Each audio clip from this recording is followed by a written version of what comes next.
大家好，欢迎各位来到这里，我是陈医师。今天我想跟各位分享一段非常私人的旅程，以及一套改变无数人生命的医学减重法。如果时光可以倒流，回到2010年，当时站在你面前的我，绝对不是现在这副精实的模样。那时候的我是一个体重飙破92公斤的中年大叔，你能想象吗？一个连弯下腰绑个鞋带都会满脸通红、气喘吁吁的样子，那就是当时狼狈的我。即便是我自认为状态最好的时候，体重也死死卡在88公斤下不来，那是一个令人沮丧的数字，怎么努力都无法突破。那年我才40出头，正值壮年，身为一名内科医师，我每天在诊间里苦口婆心地劝导病人要控制体重，要注意3高：高血压、高血糖、高血脂，要为了健康少吃多动。但讽刺的是，结果我自己拿到的体检报告单上却是满江红，各项指数都超标，活脱脱就是一个标准的代谢症候群候选人。这对医生这个职业来说，不仅是尴尬，更是一种无声的警钟。后来我痛定思痛，下定决心改变，花了半年的时间，把体重从危险的92公斤降到了标准的70公斤。但各位朋友，这并不是我今天要讲的重点，因为要在短期内瘦下来，其实只要够狠，很多人都做得到。真正的奇迹在于，从2016年到现在，整整9年过去了，我的体重一直稳稳地维持在70公斤上下，误差值竟然不超过1公斤，这才是医学减重领域中最难攻克的堡垒，也就是长期不复胖。说实话，我们在医学上定义减肥成功的标准是非常严苛的。我们看的不是你1个月能狂瘦多少斤，那种脱水式的减重没有意义。我们看的是你能否维持3年不复胖。这有多难呢？根据医学统计数据显示，只有5%的人能真正闯关成功。换句话说，有高达95%的人都在玩一种叫溜溜球效应的游戏，瘦了又胖，胖了再减，陷入无限循环，最后越减越肥，甚至把身体最宝贵的基础代谢系统给彻底搞坏了，变成了传说中的易胖体质。所以今天这段内容，我不卖药，也不推销任何昂贵的代餐或器材，我要把这套经过严谨医学实证，我自己亲身实践了9年，并且帮助过无数病人成功逆转健康的终极饮食心法，免费分享给你。这套方法不需要你像苦行僧一样饿肚子，不需要你拿着计算机在那边斤斤计较每一卡的卡路里，也不用花大钱去健身房买教练课。只要你听懂了其中的逻辑，并且照着做，你想胖都很难。很多过了35岁、40岁的朋友来门诊找我，最常抱怨的一句话就是：陈医师，我明明也没吃多少啊，以前年轻时这样吃都不会胖，怎么现在连喝水都会胖？其实这背后的生理逻辑很简单，同时也很残酷。我们年轻时基础代谢率高，身体就像一台全新的跑车，哪怕你乱吃垃圾食物、通宵熬夜，身体强大的修复机制都能帮你扛过去。但一过35岁，这是一个分水岭，尤其是我们这个年纪，要兼顾工作压力和家庭重担，运动量断崖式下跌，压力、荷尔蒙、皮质醇升高，我们的代谢能力就像那台开了10几年的老车，引擎积碳严重，燃烧效率偏差了。这时候如果你还沿用年轻时的饮食习惯，那些多出来无法消耗的热量就会直接转化成脂肪，而且是堆积在最危险的地方，也就是肚子和内脏周围，形成所谓的中央型肥胖。这不仅仅是外观好不好看、衣服穿不穿得下的问题，随之而来的就是脂肪肝、糖尿病、高血压这些棘手的慢性病，它们是健康的隐形杀手。很多人为了减肥开始疯狂计算卡路里，这也不敢吃，那也不敢吃。我要告诉你，这一招真的太累了，而且严重违反人性，很难坚持。一辈子是问谁吃饭的时候会随身带个电子秤呢？所以今天我要教你的第一招叫做211餐盘法，这是一个视觉化的饮食比例原则。你只需要把你每一餐的盘子在脑海里画成4等份。首先，那个最大的2，也就是占餐盘一半面积的，必须是蔬菜。请注意，我这里强调的蔬菜是指深绿色的叶菜类，像是地瓜叶、空心菜、菠菜，或者是富含纤维的菇类、海带、大番茄、小黄瓜。很多长辈或者对营养学不熟悉的朋友有个误区，觉得南瓜、莲藕、玉米、马铃薯、芋头也是菜，这在大错特错。在营养学的严格分类里，这些是淀粉，它们属于碳水化合物。如果你把南瓜当菜吃，再配上一碗饭，那你这顿饭的血糖绝对会爆表，胰岛素会狂分泌，让你囤积脂肪。为什么蔬菜要占一半呢？因为蔬菜体积大，热量低，富含膳食纤维，它能把你的胃撑饱，产生物理性的饱足感，挤压你吃其他高热量食物的空间，而且纤维还能吸附油脂，稳定血糖。接下来是占餐盘1/4的1，这是蛋白质，这是你身体的地基。我们要选择圆形的食物，譬如一整块的鱼排、去皮的鸡腿肉、牛排、猪里脊，或者是植物性的板豆腐、豆乾、毛豆。如果你是海鲜爱好者，虾子、透抽也是鸡家的来源。如果是吃素的朋友，优质的蛋白粉也是补充的选项。蛋白质非常重要，它能维持你的肌肉量，让你的代谢不至于掉得太快。肌肉是燃烧热量的火炉，没有肌肉你就很难瘦下来。最后剩下的那个1，也就是餐盘最后的1/4，才是全谷类碳水化合物。请注意，我用的是全谷类，也就是糙米饭、五谷米、黑米，或者是刚刚提到的地瓜、南瓜、玉米这类抗性淀粉，尽量少吃白饭、白面条、面包、馒头这一种精致淀粉。这一块是你身体的燃料，我们当然需要燃料来运作大脑和身体，但对于现代人坐着不动、出门有车的生活形态来说，1/4的量绝对足够了，再多就是负担。这个211法则之所以有效，是因为它把复杂的营养学变成了一个简单的视觉游戏，你不需要算数学，只要把食物填进这个格子里，热量自然就会控制在一个非常理想的范围内，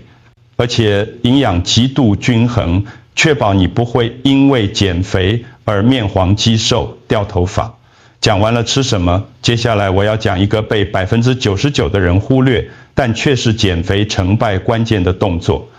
这个动作做对了，你的减肥效率至少提升1倍，那就是餐前喝水。我的要求非常具体且严格，在你的筷子碰到任何食物之前，必须先喝下500cc 的白开水。很多朋友听到这理会丹心地问陈医师，饭前喝水不是会稀释胃酸，导致消化不良吗？其实这是一个流传很久的迷思，除非你本身就有非常严重的食道逆流或者是胃溃疡症处于急性期，否则对于半健康的成年人来说，饭前喝500cc 的水根本不会影响消化功能。我们的胃酸是非常强大的强酸，这一钱点水很快就会经过胃小弯排空，不会影响后续的食物消化胃。什么要坚持喝这500cc 的水？这里面有2个非常硬核的医学科学原理。第一是启动代谢，有研究发现，当我们喝下500cc 的水之后，身体的交感神经会被激活，这个过程会让你身体的代谢率在接下来的几小时内提升20%到30%，这就像是你还没开始运动，身体的引擎就已经开始加速空转烧油了。这简直是免费的代谢增强剂，太划算了。第二是物理占位，这500cc 水下肚，你的胃已经被填了一半，接下来你再吃大量的蔬菜，你的胃基本上就满了。等到你真的要吃那些高热量的饭和肉的时候，你可能已经觉得7、8分饱了，这比你单纯用意志力去抵抗食欲要容易10000倍。意志力是有限的资源，而水是无限的帮手。我想分享一个真实的临床案例，让你更有信心。我有一个病人体重高达105公斤，而且因为严重的糖尿病控制不佳，腿部已经出现了溃烂，也就是俗称的糖尿病足，伤口很久都好不了，甚至面临截肢的风险。他来找我的时候，眼神非常绝望。我当时只给他一个最简单的建议，我说你先别管怎么运动，你这个体重去运动，膝盖也受不了。你就在每一餐之前雷打不动的喝500cc 水，喝完水再吃饭，结果你们猜怎么着？2周后他回来复诊，腿部的红肿居然消退了，伤口开始愈合，一上秤体重掉了7公斤。他非常惊讶，问我是不是开了什么神药？我说没有，这就是水的神奇力量。水能帮助代谢毒素，改善血液循环，还能自然的减少食量，这也就减少了血糖波动。后来他坚持这个习惯，一路瘦到了80多公斤，连糖尿病的药量都减半了。这就是习惯的力量。有了211，餐盘有了餐前500cc 水。如果你想让减肥效果再上一个台阶，甚至想要逆转早期的糖尿病或胰岛素阻抗，那你必须掌握这一套黄金饮食顺序。很多人从小被教导的吃饭习惯是1口饭配1口菜，再配1口肉，最后喝碗汤，饭后再来盘水果。说实话，如果你是发育期的小孩子，活动量大，这样吃没问题，但对于我们这些代谢下降、想减肥的中年人来说，这个顺序是完全错误的。这简直就是脂肪囤积指南。正确的顺序应该是水肉菜饭果，也就是先喝汤水，再吃蛋白质肉类，接着吃蔬菜，最后才吃淀粉。饭水果则是为甜点。前面的水和餐盘比例我们讲过了，这个里我要特别强调一个颠覆认知的点。为什么先吃肉、蛋白质，再吃菜，最后才吃饭？这个里面牵涉到我们体内2个非常重要的荷尔蒙，胰岛素和肠泌素。GLP-1 首先讲胰岛素，它是脂肪的合成大师。当你空腹第一口先吃米饭或者面包这种精致淀粉时，你的血糖会像火箭一样飙升。这时候胰脏会吓一跳，赶紧分泌大量的胰岛素来降血糖。胰岛素怎么降血糖呢？它把血液中的糖分抓起来，塞进你的细胞里，最后全部转化成脂肪存起来。而且血糖飙升后会迅速回落，这种剧烈的血糖云霄飞车波动会让你很快又感到饿，这就是为什么吃甜食越吃越饿的原因。但是如果我们先吃蛋白质，肉、蛋、豆、鱼，情况就完全不同了。蛋白质消化需要时间，它不会让血糖剧烈波动。更重要的是，蛋白质进到小肠后，会刺激肠道分泌一种叫 GLP-1 的荷尔蒙。大家最近可能听说过很红的瘦瘦针，其实打的就是这个东西的类似物，但其实你的身体自己就会生产这种天然的瘦身药。前提是你得先吃蛋白质，这个 GLP-1 会告诉你的大脑，老板，我饱了，别吃了。同时它还会延缓胃的排空速度，所以当你先吃肉，再吃大量的蔬菜，最后才去吃那少量的淀粉时，你的血糖曲线是平缓的小山坡，而不是陡峭的过山车。胰岛素分泌平稳，脂肪就不容易囤积，这就是不用挨饿也能瘦的神话秘密。最后讲一下水果，在台湾水果真的太甜了，台湾农业技术太发达，现在的凤梨、芒果、西瓜糖分都高得吓人。以前我们把水果当成饭前的开胃菜，或者是饭后的健康补果品，这是不对的观念。在减肥期间，水果就是甜点，就是糖，你只能把它放在最后吃，而且量要严格控制。女性大约1个拳头大小，男性也不要超过太多。放在最后吃，是因为这时候你已经饱了，血糖也稳了，吃一点水果是为聊前这顿饭一个完美的句号，满足一下你想吃甜食的心理需求，而不是为了填饱肚子。说到这里，很多朋友可能会说，陈医师，你讲的道理我都懂，但我每天忙着上班，3餐都在外面解决，怎么可能做到211？其实这完全不是借口。我在台湾生活这么多年，不管是便利超商、自助餐店，还是路边面摊，只要有心，到处都能执行211。我们先说最难的超商族，现在的7到11全家来而富，其实是减肥者的天堂。只要你会挑，千万不要走进去，顺手拿个国民便当或凉面加御饭团就结账，那是标准的碳水炸弹。你可以这样搭配：首先去冷藏柜拿一盒生菜沙拉，不要加千岛酱，选和风酱或油醋酱，这解决了2份蔬菜的问题。然后去热食区或者冷藏区拿一块现在很流行的舒肥鸡胸肉，或者2颗茶叶蛋，甚至是1盒无糖豆浆，这个解决了1份蛋白质。最后买一个小地瓜或者1小包无调味坚果，这解决了全谷类和好油脂的问题。这样一顿下来大概也就100多元左右。我知道这比一个89元的排骨便当要贵，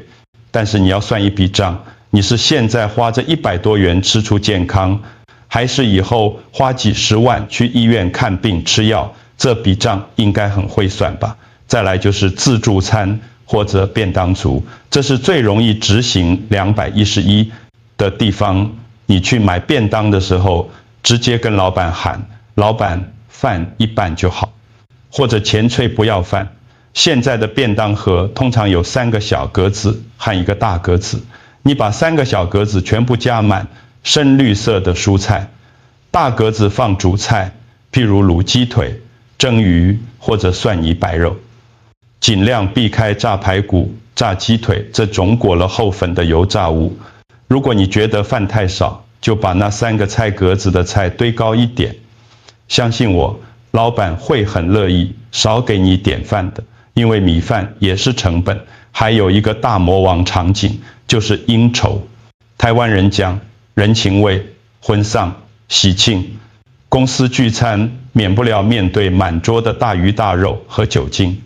怎么破？我有3个锦囊妙计。第一，出发前打底，在去餐厅之前，先在家里喝完500cc 水，甚至先吃2颗水煮蛋，让你在半饱的状态下去赴宴，这样你就不会因胃饥饿而失控。第二，挑着吃，上菜的时候利用我们刚刚讲的顺序，冷盘里的鸡肉、海鲜，先吃铺底的青菜，多加一点。勾芡的羹汤绝对不要碰，那是热量炸弹。最后的炒饭、炸汤圆，礼貌性的吃一口就好。第三，关于喝酒，